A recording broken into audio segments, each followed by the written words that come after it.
Hello, and this is Aaron Schulman with the Market Mastery Method, and I'm coming back to you with the second part of a video series on creating valuable intellectual property from the things that you know, taking your knowledge and turning into proprietary intellectual property that is branded well, that looks great, but it also provides an awesome outcome. So let's get started. In the previous video, I showed you how it was important to outline the simple bones of your offering, of your intellectual property, and you do this with one offering at a time. And so it's important to lay out the transformations that your product or your process or whatever it is you're offering and developing into intellectual property, that you map that out for them. So then you want to start with the transformations, because that gives you the framework, the big picture of actually the outcomes. What are you actually offering the people with your intellectual property? What's the outcome that you're selling to them or that you're delivering to them? That's the focus, because whenever someone looks at your intellectual property or your process or your product, whatever that is, they want to know what's in it for them. They don't care so much about what the mechanics are, your stuff, what you do, what you're offering. They want to know how what you're offering is giving them something that they actually desire.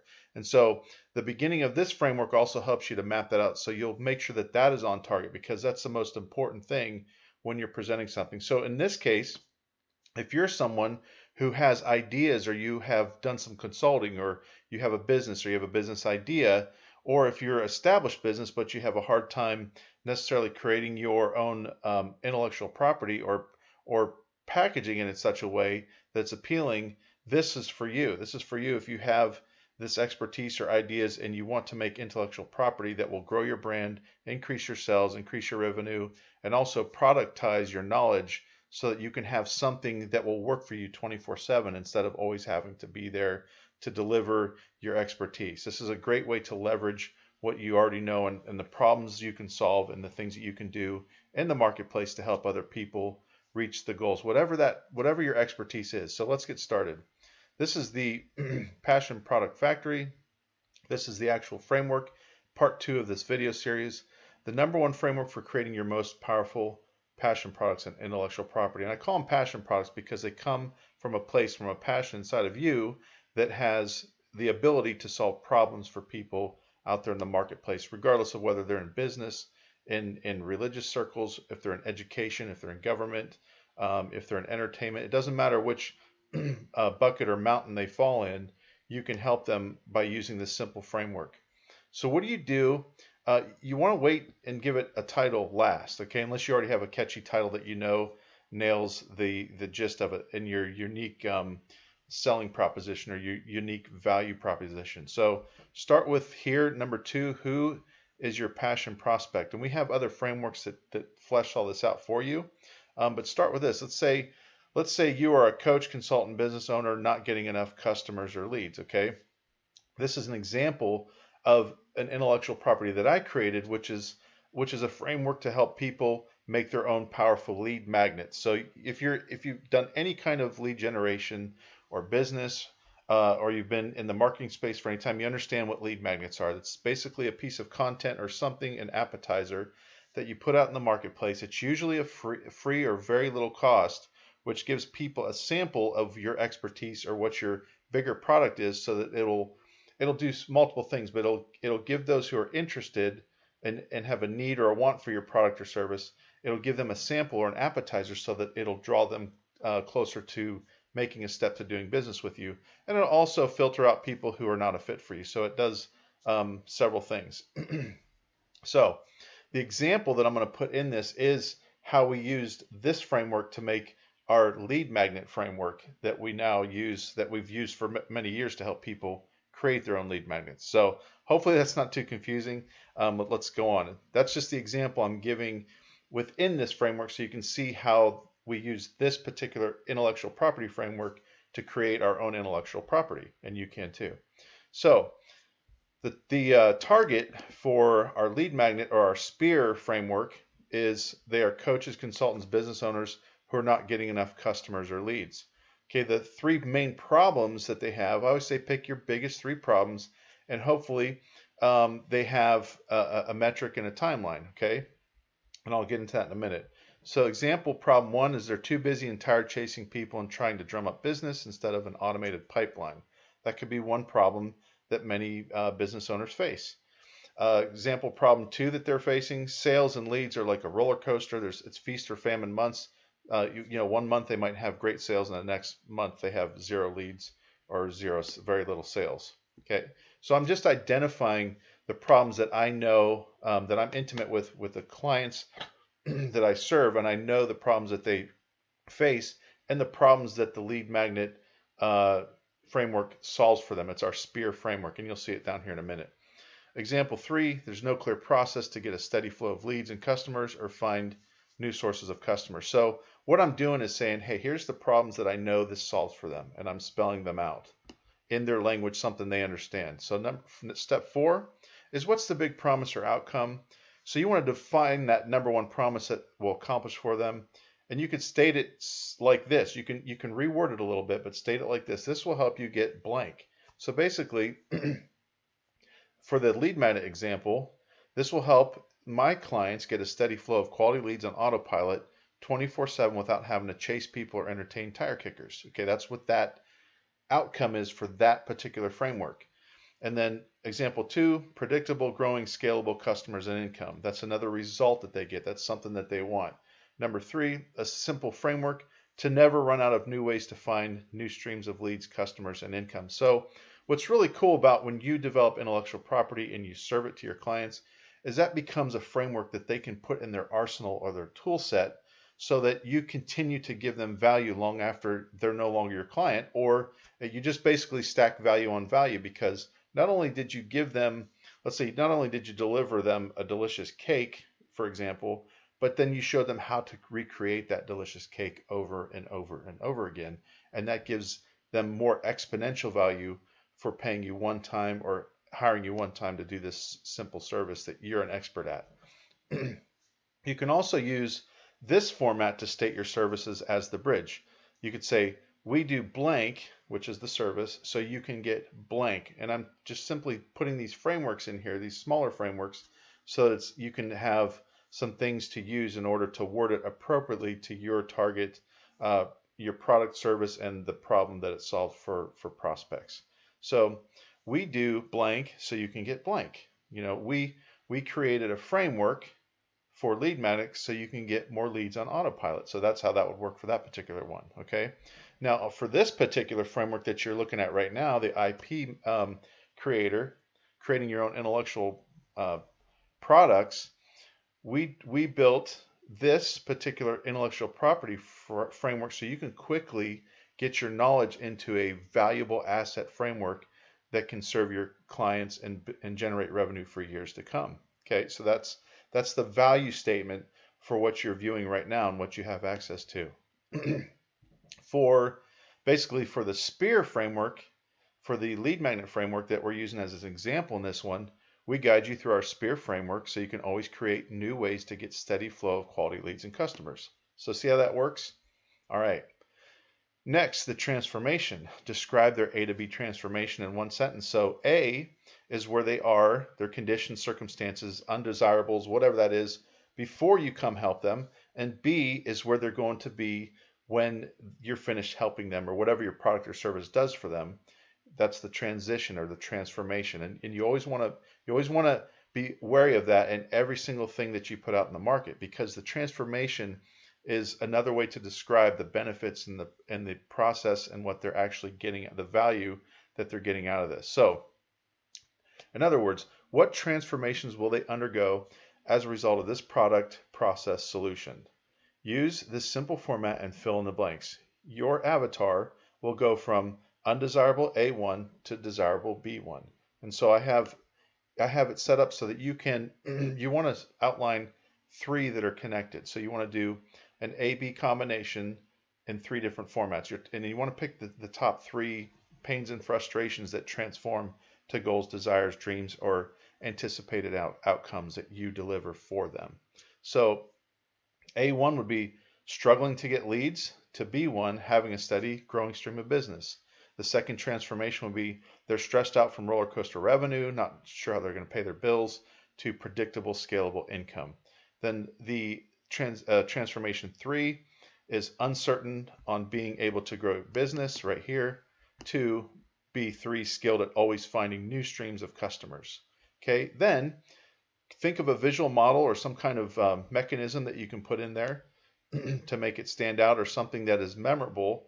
For the lead magnet, we simply come up with the acronym SPEAR, and this is what we use. This is what we've used for several years to help people get the idea that in marketing, or anytime you're putting a product out there, you want to get a foothold, but you want to use the tip of the spear to break into a market, because a spear is pointed and it's very targeted.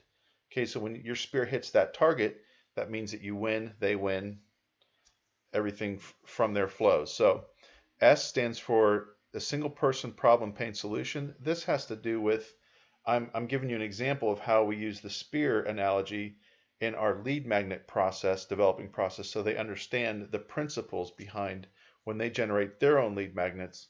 It needs to follow these same principles, okay?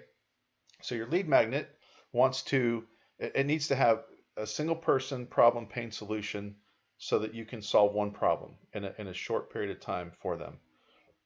Or actually so that the framework does the heavy lifting. P is proper professional posture. It sets you up as a professional authority in your niche. E is exact and easy to consume and follow on their own, so they could do this without getting stuck too badly. A is a single step to a bigger puzzle you own. So basically what that is you're giving them a stepping stone solution to a bigger problem that you have the roadmap or you have the solution to. It's the whole analogy that as a service or product provider, you're the guide, you're the expert in your arena, and you're guiding them through. So you want to show them the bigger picture after you help them solve one of the steps in a many-step process that you're going to guide them through so that they have ultimate victory or get to the ultimate outcome that you provide for them. Okay? Then R stands for reveals the gap and piques desire for the prospect to take the next logical step. So you're revealing that gap between where they are and where they need to be, and you're the one who bridges that gap, and you can take them on that journey to give them the ultimate outcome that they want. Okay, so another way to do this is a metaphor, a visual, or a verbal analogy. It's like having something universal that everyone knows that gives you something specific that they want. Okay, so example, this is like having unlimited free salespeople around the world bringing in leads and warming them up to becoming paying customers on autopilot 24/7. That's kind of the metaphor. Then what you do is you actually zoom out and show them the bigger picture. And I'm going to show you ours right now. Instead of putting it twice in this particular lead magnet or framework, ours is the market mastery method. We go through 9 steps to help people that are coaches, consultants, startups, entrepreneurs, and business owners get 2 to 12 times more revenue in 90 days without having to be an expert in sales, marketing, technology, or social media. Okay, that's our value proposition, and that's who we help. So if you look at our bigger picture, that lead magnet or spear, that actually falls into one place in here, and that's under our market action plan right here. So that's only one small step in the bigger process that we bring people through. And so when you give them that context, you're actually giving them confidence in a clear path to show that you can help them get the big picture that they really want. Not just the little stepping stone, but it fits in a much bigger puzzle that they're trying to solve. And you hold the keys as the guide to the solution for the big puzzle as well as the small stepping stone, if that makes sense. So then, one thing you want to get really good at is having stories. Throw a story in here. You can even put that at the beginning. Some people recommend putting at the beginning. You can test different places to see what the results are for you, and it just depends on your product, service, your passion product, the problems that you solve, and how it fits into that marketplace for you. But test different locations of it. Here's an example of a story for the lead magnets, the SPEAR framework. I had a client, this is a true story. He was a mortgage coach. He was using spam and paid email lists to try to get customers and was having no success. He also tried cold calling and networking. He got 1 or 2 customers here and there, but wasn't scaling, couldn't do much with it. And we worked with him to build a lead magnet with our SPEAR framework to target a specific ideal clients, including a landing page and a simple high ticket funnel to schedule calls. After running Facebook ads, we generated over $90,000 worth of business with him with less than $8,000 of ad spend with one simple spear, one simple high ticket funnel. So that's a story of using that other framework that we use for our clients to show them relevance, so that other people can picture themselves in that place of this client that we served and say, hey, you know what? If this worked for that person, it can work for me as well, and it is the proper solution for them.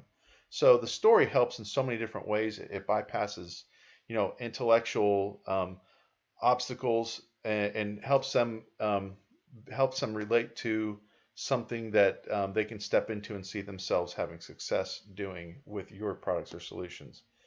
Then after that, you want to use this part of the framework to do a what if. You want to show them success and failure. What happens? Because you're guiding them, you need to warn them about what's going to happen if they don't use your framework or they don't go with your solution. So for example, what happens if they don't use the Spear framework to create their lead magnets? Well, if they don't develop high converting lead magnets using our Spear framework, then they will never be able to consistently get customers on autopilot, will most likely end up going out of business or struggling to make ends meet. Or if they do use our Spear framework, they can develop high converting lead magnets, and they'll always be able to create customers on demand, and their business can have unlimited potential to scale and grow. Okay, so you're showing them, you're painting the picture of what could happen negatively if they don't go with your solution or product, or positively if they do, and you show them the results, the outcome that they want to achieve. Makes it clear for them to make the right choice. And then here's a clear call to action. What we do is we zoom out and we show them that the Spear framework's only one of 9 specific steps that we go through our process, and then quite typically every business needs to do. They need to master the same steps we teach in order to generate 2 to 12 times more revenue in 90 days or less without having to be an expert in all this other stuff. So, and then we lead them to the next action, which is to schedule a 30-minute fast track call with us, and then we open Pandora's box for them. So a lot of people don't make commitments because they don't want to put their hand into a black box, right? So if you're presenting a strategy call or a next step, tell them what's going to happen on the next step, so it's not some hazy thing, but you can use curiosity, but you don't want it to be so much curiosity that they're afraid to take the next step. So what we do is we say, hey, on this call, we're going to get 3 things done. We're going to get crystal clear on what's missing in your current business strategy. Then we're going to use our market map framework to give you the exact 9-step strategy you need to grow your revenue fast. And then we'll determine together if it makes sense for us to continue working together to help grow your business with maximum speed and effectiveness. So this is and here's an example of a call to action page that we put in our framework, so that when people use our frameworks or they download our frameworks, then there's a call to action in place in every one of our frameworks. That's like it's a mini salesperson that if they found value in what they just did and they want more help, well, where are they going to get the help? We're going to lead them to our landing or booking page, and then we're going to also put some confidence in there by giving them some true testimonials right there on the page. It's just adding confidence to their decision to go forward and make that next step. So a lot of times buying from you is it's a lot of little steps and testing out until they decide, hey, this is someone who has what I need, and I think it would be great to find out if I want to work with them or not. So this is the second part of the 2-part video series on creating your own intellectual property. If you have any questions or comments, please leave them in the comment section below. Again, please like, subscribe. If you want more videos similar to this, let me know. And any other questions, I'd be happy to respond to you. And you can also download this framework. And I hope you have great success.